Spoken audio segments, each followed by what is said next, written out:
8,000 metre ایک اور جو لائن ہے اس کے اوپر ہیومن باڈی ایکلیمیٹائز نہیں کرتی وہ، تو اسٹرکٹلی اسپیکنگ جو اس کو ہے اس کو ڈیتھ زون کہا جاتا ہے 8,000 میٹر سے اوپر۔ تو اگر کوئی انسان وہاں پہ رات گزارنا چاہے، کہا جاتا ہے کہ آکسیجن ہو یا نہ ہو وہ بہت ہی خطرناک ہوتا ہے اور وہ فیٹل ہو سکتا ہے۔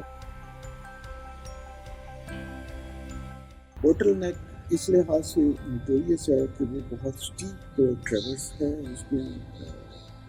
اوپر، اور اس کے اوپر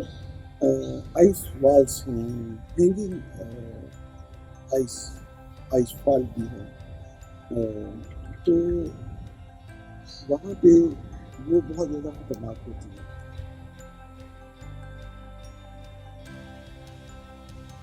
یہ تو گیم ہی سرپرائزز کی ہے، اور دعا ہم یہ کرتے ہیں کہ پلیزنٹ سرپرائزز ہوں، سکسیس ہو، کیونکہ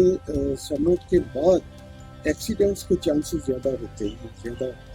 بڑھ جاتے ہیں ایکسیڈنٹ کے چانسز، انسان تھکا ہوا ہوتا ہے، اور ڈاؤن سلوپ بیلنس رکھنا ذرا مشکل ہوتا ہے اپ سلوپ کلائم سے۔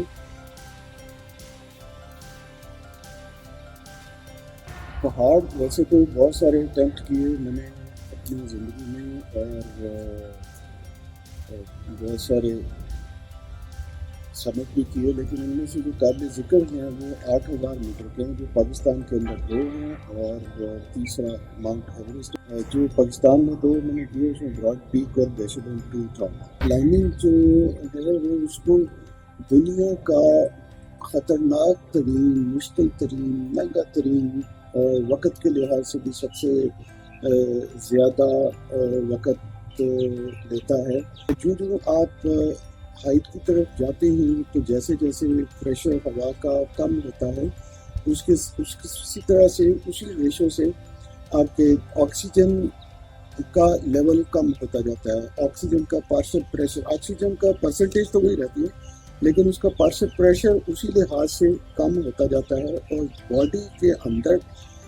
جو آکسیجن کو ایبزارب کرنے کی کیپیسٹی ہے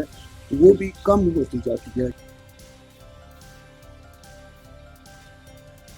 اس کے اوپر پرٹیکولرلی ویدر کا ایفیکٹ جو ہے وہ باقی پہاڑوں کی نسبت بہت زیادہ ہے، کیونکہ جو جتنے بھی یہ کولڈ فرنٹس آتے ہیں، کولڈ فرنٹس سردیوں میں آتے ہیں، سردیوں میں کولڈ فرنٹس نارتھ ویسٹ سے آتے ہیں، تو ان کے لیے جو بڑا پہلا جو بیریئر آگے ہوتا ہے وہ K2 ہے۔ ڈائریکٹ وہ آ کے اس کے اوپر وہ ہٹ کرتے ہیں، تو جب وہ اس کے اوپر ہٹ کرتے ہیں تو سڈنلی وہ پھر جتنا بھی ویدر کے اندر وہ ٹربولنسز ہیں، اسٹرانگ ونڈس ہیں، وہ اس کے اوپر افیکٹ کرتی ہیں، اور اس کے پھر یہ ہے کہ اس کے دوران آپ کو جو کلیئر ویدر کا وہ ونڈو ہے وہ بہت کم ملتی ہے۔ K2 سردیوں میں اس لحاظ سے سب سے ٹف ہے، سب سے زیادہ وہ نوٹوریس ہے۔ ادروائز بائی اٹ سیلف گرمی ہو یا سردی ہو K2 از اے سیویج ماؤنٹین۔